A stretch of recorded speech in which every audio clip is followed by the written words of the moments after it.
push them back. So now you're scrambling, trying to remember who you are, trying to remember the things that you did. And that is, to me, one of the most effective traps that I see in people today. The second for me, and the most effective tools would be making you feel that you're alone. And I see that a lot too.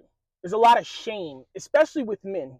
There's a lot of shame that goes on with, you know, I, I can't let anybody know I was taken advantage of.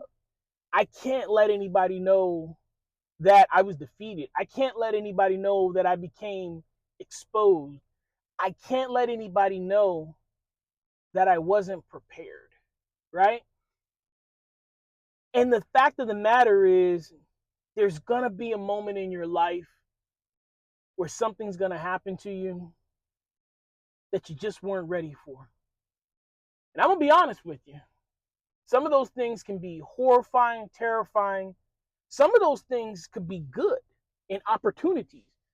You know, for me, I'm not going to say it's more terrifying, but for me, one of the things that does linger is having a great opportunity put in front of me and not being able to be prepared to take full advantage of that opportunity.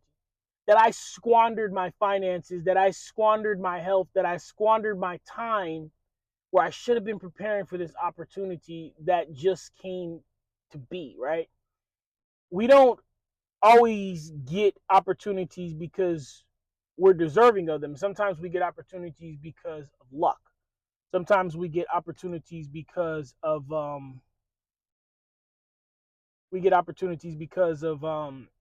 because we have earned them, right? So there's earned opportunities, and then there's opportunities that we get that we just, you know, we were lucky enough to have, right? Circumstantial, right? Whatever. And for me, that right there can be this. So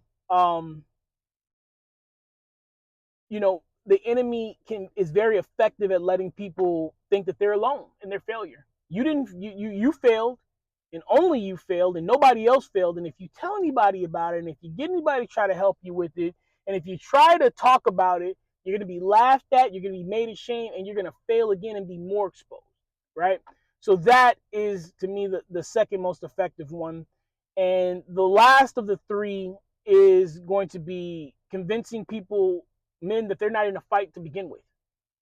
Making you think nothing's wrong. Everything's fine. Nobody's out to get you. That there's nothing to be accomplished. There's no enemy at the door. You're fine. Because if I can convince you that there is no war, excuse me for a moment here. If I can convince you that there is no problem, that nothing's happening, that I'm not trying to manipulate you, you'll never have a defense. So you'll be asleep at the wheel. And you'll just be zombified, and I can just keep moving you further as I put shackle after shackle and weight after weight, to the point where you do finally wake up. It's too late, right? You're so far behind the game that, you know, hey, how do I catch up? So the enemy will convince you that there is no fight, there is no struggle, there's not. I'm not doing anything. Nobody's against you. There's no. You're fine the way you are. You don't need to do any work. You know, your health is fine the way you are. Your spiritual health is cool. Your mental health is fine. You know, what do you? They're tripping, saying that you need to go talk to somebody and things like that, right? So, to me, those are the three greatest enemies, right? To recap real quick, because I want to talk about a little bit more. One is getting people to forget who they are, forgetting that you've endured in the first place. The second, convincing you that you're alone, right? That nobody else is going through what you're going through. The last is that there is no fight, that nothing's wrong, right? Now, how do we combat those things we were talking about? And the number one thing is creating a community, and that is the biggest source that you could come up with. That is the biggest strength that you can come up with. But it does take work, and it does take effort, and it does take trial and error, and it does take determination and sacrifice for people to be there for you and for you to be there for people, right? it you're